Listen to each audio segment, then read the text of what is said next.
Pride, greed, sloth, wrath, gluttony, envy. Pride, sloth, greed, wrath, gluttony, envy, lust. Hello everyone, welcome to and welcome back to my channel Book Time with Elvis with me Mark, and welcome to, funnily enough, a tag on Tag Tuesday. It's not quite normal for me to do tags, although I did kind of make some last week. It's been a while, so I thought I would put in the effort and make one for you today, and I was very kindly tagged in the Yet Another Random Questions tag by Vin from Revenant Reads, and it is a wonderful tag created by James Holder. All details, of course, will be down below in the description. So there are 15 prompts or questions for this tag. Let's go through them. I haven't prepared this. I thought I would do it, well, not au naturel, because you probably wouldn't want to see that. Although channel memberships are open. No, they're not actually, but yeah, so I thought I would try and do it off the cuff, so to speak. So, number one, what is a book you don't want to admit you hate or dislike? I don't hate that many books, and the ones I do, I have no problem in admitting that I hate them or dislike them. I think hate is really strong. So, for example, pretty much anything by Dan Brown I rather dislike. I'm not a massive Stephen King fan, although I don't dislike him. There are a couple of books I don't mind from him. Are there any that I hate? No, I don't think so. I don't think so. And as I say, I'm not ashamed about saying that I dislike them. So there we go. Number two, are there any authors whose works you haven't gotten on with that you want to revisit? Again, not really. I suppose Tolstoy to some degree, but that's because the last time I read Tolstoy, I tried to read Tolstoy, which was War and Peace, was back in the early 90s, I think. So I was probably like 13 years old, and I found it really hard going. But I definitely want to revisit him. You know, this year for me is the year of the French, and I'm thinking perhaps next year could be the year of the Russians. So, we could revisit him together perhaps, or visit him. Well, revisit him for me, maybe visit him for you, or revisit him for you. Oh, gosh. Maybe I should really start editing these videos. Number three, is your TBR outlined or pantsed? I don't really know what that means, pantsed. It's kind of outlined, I suppose. I mean, I try to write down, before I do a TBR video or pile of possibilities video, I try to write down everything that I should be reading that month. I mean, I'm not really more than a month ahead in a couple of things. So I know, for example, as I'm doing these French books, I know which of the French books I'm doing throughout the course of the year, at least one a month, and then other ones kind of pop in. And, being a mood reader, there are some last minute changes and alterations to any kind of TBR that I do. So, yeah, but I always forget something. Always. So I'm not very well organized in that respect. It's because, I get involved with too much, and then I don't know what I'm doing and forget something, and, oops, I've got to read that as well. Oh no, what have I done? What have I done? Number four, what is your favorite BookTube reading event? Well, I suppose I can't really choose any that I host or co-host. I mean, I couldn't I? But I won't, because that wouldn't be very nice. I suppose March of the Mammoths is a really good one. Started by Jason at Old Blues Chapter and Verse. Then there's Victober, I quite enjoy. I really enjoyed Jane Austen July last year, and we'll give her a go again this year. New Worlds November I enjoyed. It was a new thing for me, hosted by the Bookish Bryants and a wealth of others. So yeah, there's a few of them. I mean, I'm very open-minded. I'm happy to try any, and I'm sure there are others that I haven't tried that maybe I would like as well. So yeah, we'll see what the future brings. Number 5, how many works does it take to decide if you like or dislike an author's work? I would say either 2 or 3. Because, if you read 1 and you like it, and you read 2 and you dislike it, you don't know. If you read the third one, that's the decider. So perhaps maybe 3. If, however, I read 1, dislike it, read 2, dislike it, then that might be enough. So it depends, as I say, on my initial reading and how it goes with the subsequent ones. So anywhere between 2 or 3 offerings from a particular author, I can decide whether or not I like it. Number 6, which of the 7 deadly sins do you experience the most? Well, which of the 7 deadly sins do I not experience, really? I have to say, I mean, I do suffer from pride. I think this is a great channel. Greed. I recently monetized, of course. There you go. Wrath. Well, I will strike down anybody who doesn't like 3 Men in a Boat. Envy. Oh, I wish I had 20,000 subscribers. Lust.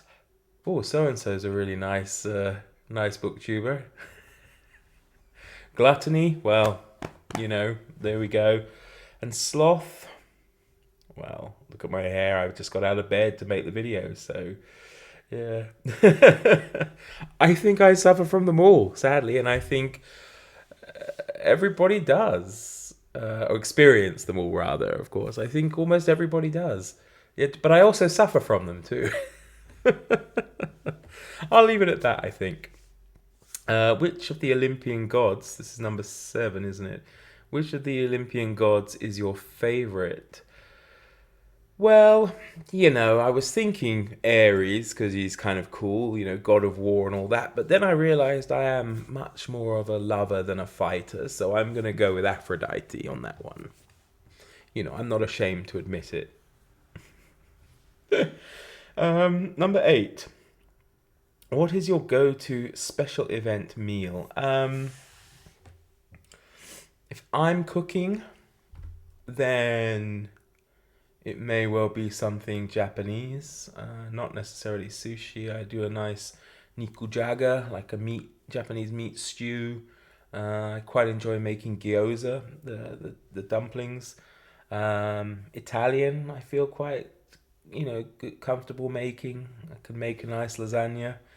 If, however, it's a special event like my homecoming to the UK to visit family, which of course is probably the most special event in all their calendars, then for me, if I choose what it would be, naturally, my mother's cooking. However, if it was something other than that, it would be a good Chinese takeaway with my favorite dishes, or a good Indian takeaway with my favorite dishes. It's hard to kind of, well, no, it's not. I'd probably go Chinese, actually. But I like both of them.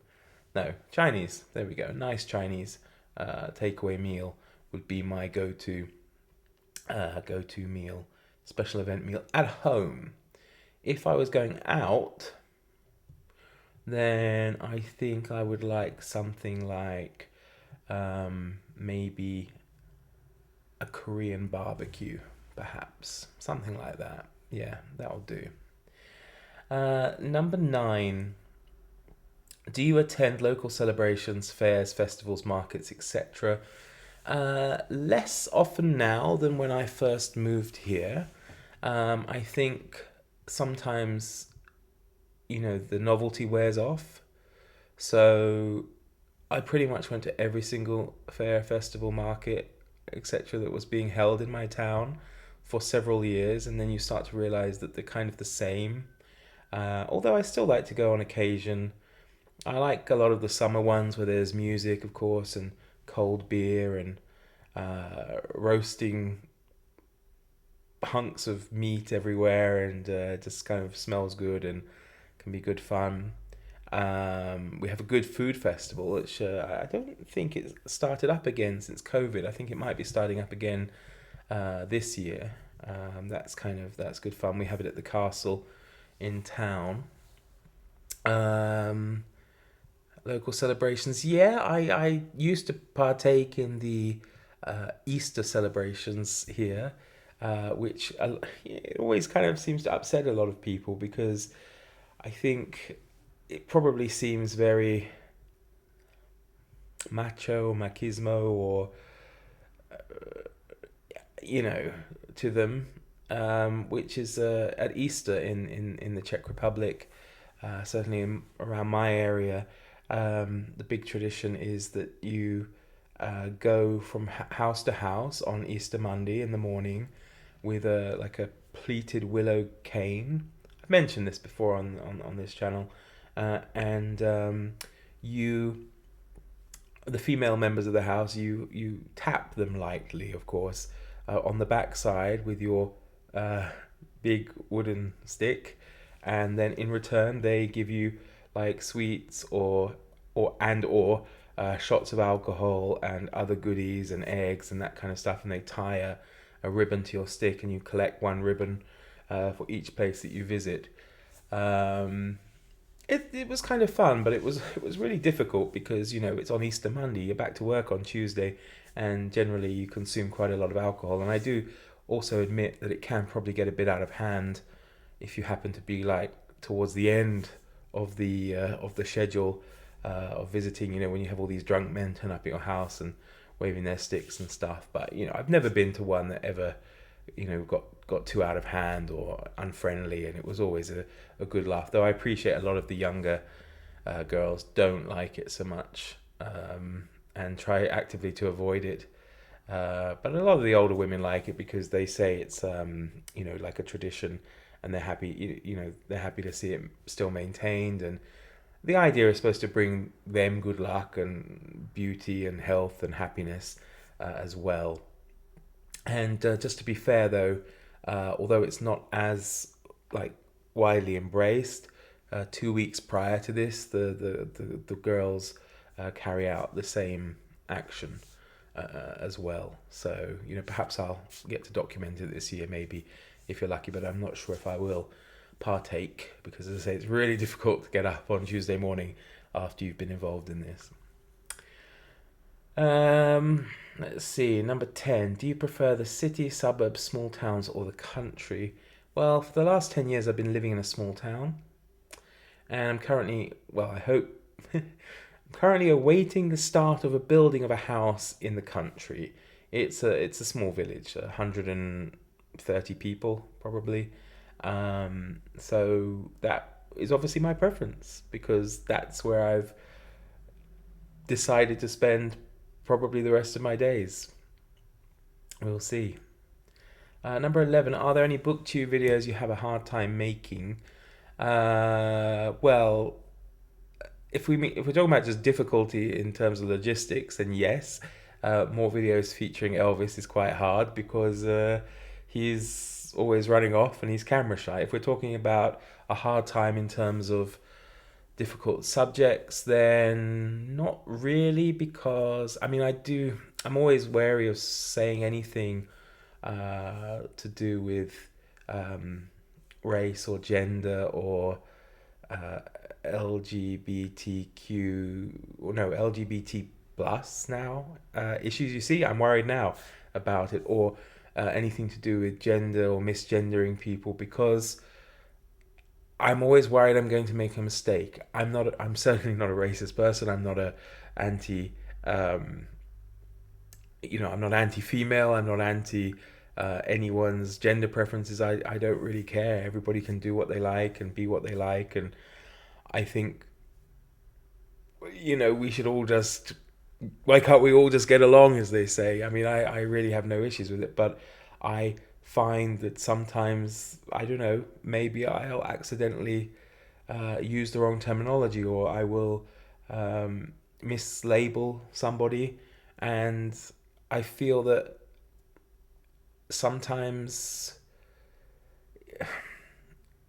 people might come down a bit too hard on me and don't think, oh, well, it's like a genuine mistake, and they just say, well, you should think more about it. But I don't know. It's difficult. It's very difficult. So I do worry if I make videos with anything to do with that in case I mess up. But I can assure you, it would never be out of anything malicious or nasty. It would just be an honest, tongue-tied mistake or just thoughtless error. It wouldn't be anything bad.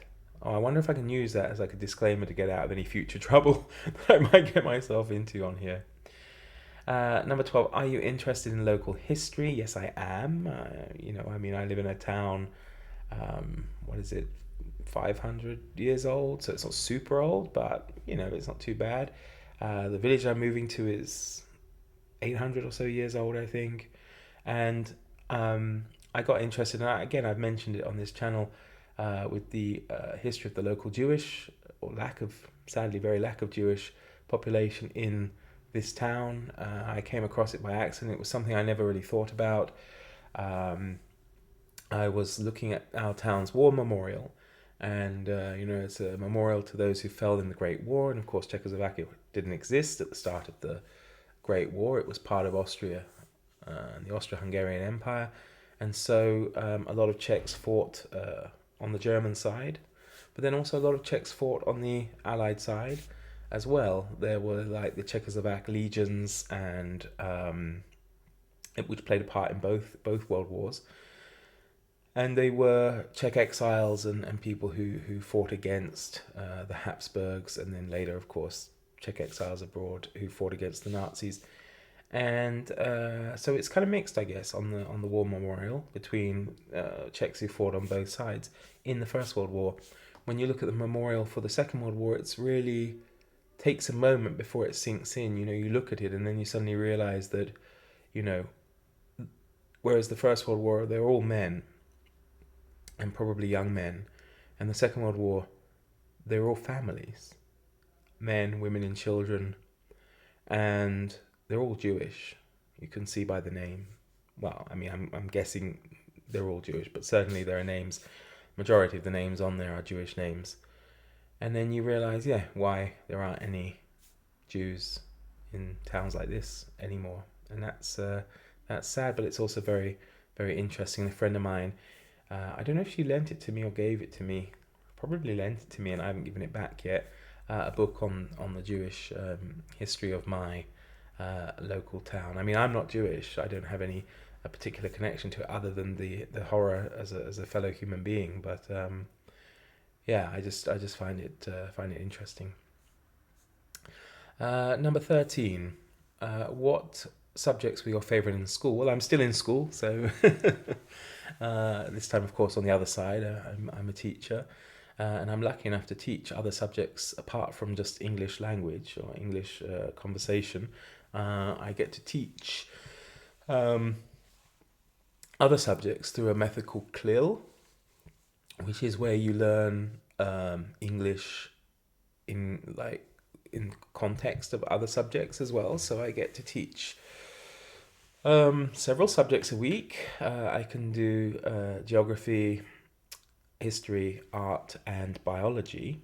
And if I'm talking about my own school days, then my favorite subjects were history and English literature. Probably no surprises there. Number 14, if you could go back in time and change one thing in your life, what would it be? Well, I mean, I'm sure James doesn't mean for us to all say that we would rescue or save or